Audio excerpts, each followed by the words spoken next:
दुरानी साहब, सबसे पहले आपके वक्त का बहुत बहुत शुक्रिया और आपको यौम आज़ादी बहुत बहुत मुबारक हो। सबसे पहले हम बुनियादी सवाल से आगाज़ करते हैं। सर, कायद-ए-आज़म ने जिस पाकिस्तान का ख्वाब देखा था, आज का पाकिस्तान उस ख्वाब से कितना करीब है, कितना दूर है आपके ख्याल में?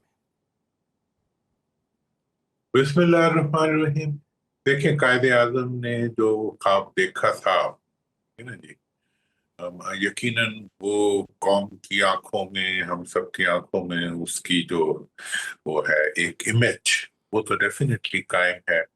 हमने बहुत से शोबों में जो है कायदे आजम के ख्वाब को आगे भी बढ़ाया है, लेकिन ये है कि एक शोबा ऐसा है जिसके अंदर डे वन से एक बहुत बड़ी कमी महसूस की जाती रही है, और वो कमी आज तक कायम है, और वो कमी बढ़ती जा रही है, और वो कायद का ख्वाब बिल्कुल नहीं था।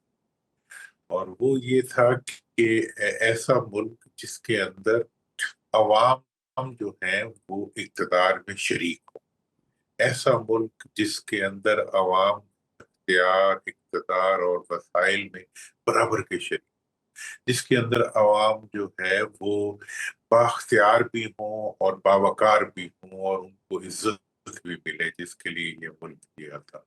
दो कौमी नजरिए में भी तो ये इशू था कि हम हिंदुओं के साथ उस तरह अपने आप को रिस्पेक्टेड फील नहीं करते थे, वो बराबरी का स्टेटस नहीं देते थे।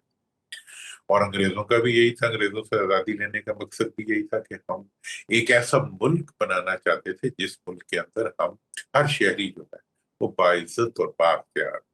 लेकिन अनफॉर्चुनेटली अंग्रेज भी चले गए, हमने हिंदुओं को भी फारिग कर दिया, लेकिन हमारे अपने जो अंग्रेजों के छोड़े हुए बाख्तियार लोग थे, एलीट थी, उसने इस मुल्क को कैप्चर कर लिया, और ये एहतमाम किया कि इस मुल्क के इक़्तिदार के अंदर अवाम ना आने पाए।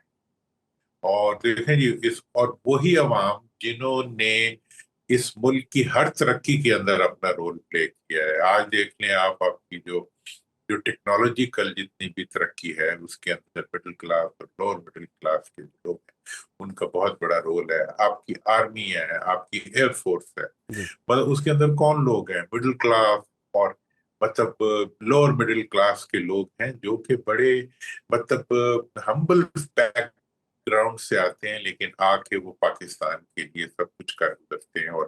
और जब भी उन पे कोई वक्त आता है तो अवाम उनके पीछे मतलब सीना तान के खड़े हो जाते हैं। तो इस लिहाज से मैं ये समझता हूँ कि यही वजह है कि देखें, आज पाकिस्तान का दिफा किसके हाथ में है? हमारी अफवाज के हाथ में। और पाकिस्तान का दिफा, उसने हमें जो इज्जत दी है, कल भी हमने मार्का हक का वो किया है। तो मार्का हक जो लड़ा है वो किसने लड़ा है? इस मुल्क के आम लोगों ने लड़ा है ना। उसमें कौन सा वडेरा, जागीरदार, एलीट, कौन सा हुक्मरान आपका इस तरह पार्टिसिपेट कर रहा है? तो लिहाजा इस लिहाज से यकीनी तौर पे कायदे आजम का ख्वाब जो है वो अपनी ताबीर को नहीं पा सका, और पाकिस्तान के अवाम जो है वो बाख्तियार नहीं हो सके। बल्कि अगर मेरे से सीधे अल्फाज में पूछें तो जो कायदे आजम ने इस मुल्क को निजाम देना चाहा था, हमने उसकी एक टांग पे उसको खड़ा कर दिया। वो निजाम जो हुकूमती निजाम है वो इस वक्त इक़्तिदार में बैठे हुए लोगों को अकोमोडेट कर रहा है। उसकी अवाम जो उसकी सेकंड लेग हो सकते हैं वो कहीं मौजूद नहीं है। जी। कि मैं तो हमेशा यही कहता हूँ कि लोकल बॉडीज के अंदर अवाम नहीं है, इक़्तिदार के अंदर अवाम की शराकत का कोई एहतमाम नहीं है, हत्ता कि मुल्क की वसाइल जो है वो अवाम के लिए नहीं, और अवाम के लिए सिर्फ जो है वो एक्सप्लॉयटेशन है, और अवाम के लिए दुख है, और अवाम के लिए वो टैक्सेस है, वो लेवीज हैं, वो मतलब वो महंगाई है, जो कि इस मुल्क के अवाम के अपने लोगों की कामयाबियों की वजह से जो हमें यहाँ इस खित्ते में इज्जत मिली, और सारे पूरे रीजन के अंदर हम एक मुअज़्ज़ज़ कौम बने। उस कौम के अफराद को जो है सबसे महंगा तेल, सबसे महंगी गैस, सबसे महंगा मतलब इसके बाद वो बिजली, सबसे मतलब हर चीज में कौन है? अवाम सफर कर रहे हैं, ऐसी। मतलब और कोई इसमें फर्क भी नहीं है। मैं तो लेकिन लेकिन लाहौर की दुरानी अवाम साहब, का भी वही हाल हम एक अरसे देखता से हूँ यही जो बात मैं सुनते आए राजनीति। हैं कि जब सियासी इस्तेहकाम होगा तो ही मुआशी इस्तेहकाम होगा। अभी हाल ही में हमने देख लिया, पाकिस्तान ने दिफा के मैदान में, सिफारतकारी के मैदान में बहुत बड़ी बड़ी कामयाबियां समेटी हैं और पूरी दुनिया ने इसको एक्नॉलेज भी किया है। اب مسئلہ آ گیا ہمارے معاشی استحکام کا اور سیاسی استحکام کا. سیاسی میدان میں ہمیں مسلسل کشمکش نظر آ رہی ہے. اب سیاسی استحکام کس طرح سے حاصل کیا جا سکتا ہے؟ آج ہم آپ سے بات کر رہے ہیں تو اگلے مہینے جو ہے وہ لانگ مارچ بھی اناؤنس ہو چکا ہوا ہے. تو نظر یہی آ رہا ہے کہ سیاسی عدم استحکام کی جانب ہم دوبارہ سے جا رہے ہیں. اس مسئلے کا حل آپ کے خیال میں ہمارے پاس کیا کوئی بھی نہیں ہے؟ دیکھیں، سیاسی استحکام جو ہے وہ سیاسی شراکت کے بغیر نہیں ہے. آپ کا ملک کبھی بھی دیکھیں، ہمیشہ یہ بات آپ نے سنی ہوگی کہ ملک ایک مشکل دور سے گزرا. مشکل دور سے اس لیے گزر رہا ہوتا ہے کہ بیچارہ ایک ٹانگ پہ کھڑا ہوتا ہے اور عوام جو ہوتے ہیں اس میں ہوتے نہیں. تو اس لحاظ سے جو آج کی بھی جو آپ کی سیاسی مشکل ہے، جو سیاسی عدم استحکام ہے، اس کی وجہ یہ ہے کہ آپ عوام کو نہ معیشت میں شریک کار بنانا چاہ رہے ہیں، نہ انہیں آپ سیاست میں، نہ ان کے ووٹ کو عزت دینا چاہ رہے ہیں. اور پھر آپ کہتے ہیں کہ ہم جمہوری بھی ہیں. مجھے دنیا کا ایک جمہوری ملک دکھا دیں جس کے اندر لوکل گورنمنٹ نہ ہو اور وہاں پہ جمہوریت. جو آمریت والے ملک ہیں ان میں بھی لوکل گورنمنٹ. اور پھر مزید جو انہوں نے مطلب فردر جو ڈیٹوریشن کی ہے وہ اب یہ لے آئے کہ جی ہائیبرڈ حکومت ہے. ہائیبرڈ نہیں ہے، یہ ان لوگوں کی حکومت ہے جو ایک طبقے سے تعلق رکھتے ہیں اور جو اپنے آپ کو خاندانوں کی حکومت ہے، جنہوں نے مسلسل 54 سال تک اس ملک پہ حکمرانی کی اور وہ اب اپنا حق سمجھتے ہیں کہ وہ اس میں مروثیت کی بنیاد پہ اس پہ اپنی حکمرانی کو قائم رکھیں. اب اگر آپ یہ بات کریں گے کہ جی آپ بلدیاتی ادارے بنائیں، اگر آپ یہ کہیں گے جی نئے صوبے بنائیں، اگر آپ یہ کہیں گے کہ جی ملک کے نظام کے اندر عوام کی شراکت کا اہتمام کریں، تو پھر وہ سب لوگ جو ہیں وہ آپس میں لڑنا شروع کر دیں گے. مطلب ایسا لگے گا کہ جیسے جنگ کا سماں ہے. ابھی جی فلاں یہ کر رہا ہے، فلاں یہ کر رہا ہے، وہ ساری چیزوں کو وہ زمین کو اتنا گرما دیں گے کہ اصل مقصد ہی بھول جائے. وہ ترمیم کر دیں گے جن کے نتیجے میں انہیں اختیار مل جاتا ہے، عدالتیں ان کے ماتحت آ جاتی ہیں، ان کے اختیار کو شہرت مل جاتی ہے.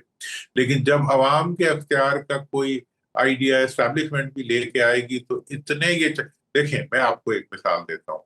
ہم نے کہا، پاکستان نے کہا کہ جی کالا باغ ڈیم، کیونکہ کالا باغ ڈیم سب سے بڑی سندھ کی ضرورت تھی، کے پی کے جنوبی اضلاع کی ضرورت تھی، بلوچستان کے جو صحرا ہیں ان کی ضرورت تھی کہ زیادہ پانی ہو اور ہم زیادہ بجلی ہو تاکہ ہم. کون اس کے خلاف کھڑا ہو؟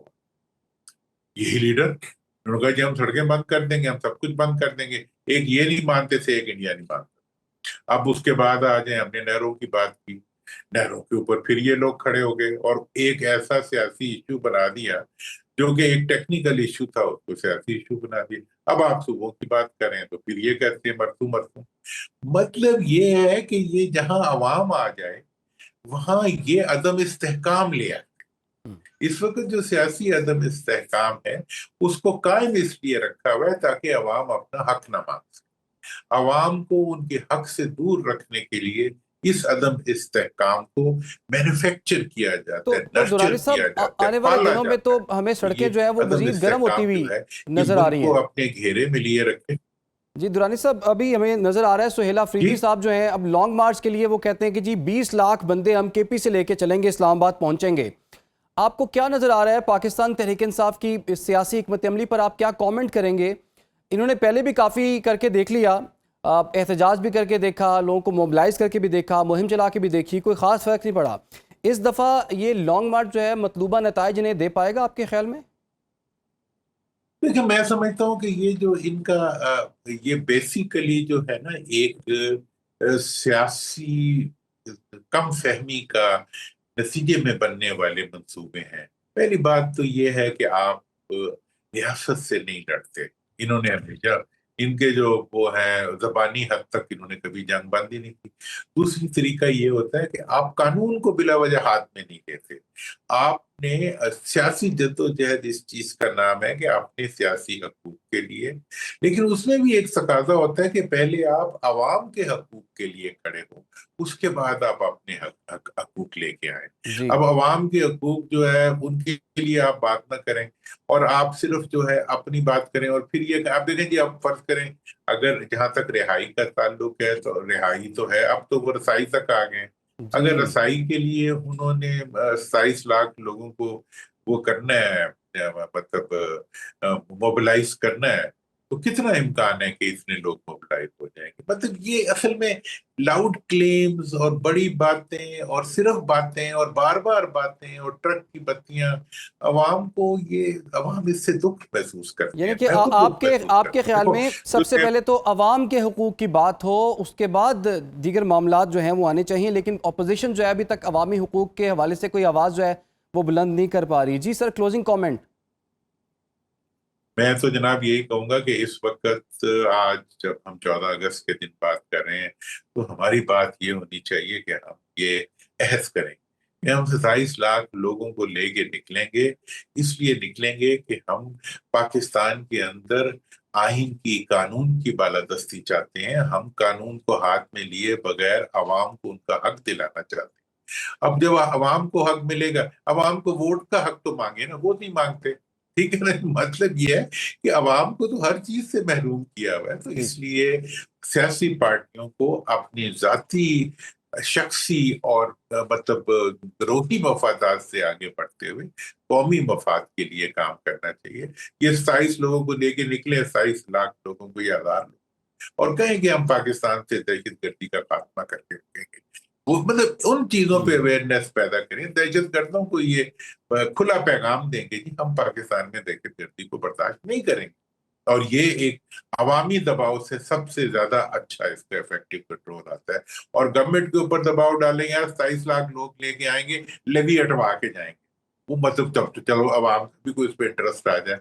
तो मेरा तो क्लोजिंग कमेंट यही है कि जनाब, इन्हें चाहिए, इन्हें अवाम ने इज्जत दी है, ये अवाम को थोड़ी सी ठीक, इज्जत दे दें, ये बस अपनी जात में ही घूमना है। बिल्कुल मोहम्मद अली यूरानी साहब, आपने बिल्कुल दुरुस्त कहा कि तमाम सियासी जमातों को अपने मुफाद से हटके कौमी मुफाद के लिए मैदान में आना होगा। फिर आपने जितने मसाइल का जिक्र किया है, सारे मसाइल, तमाम सियासी जमातें जो हैं, लोग इकट्ठे हो जाएंगे तो अपना हक फिर वो हासिल कर ही लेंगे।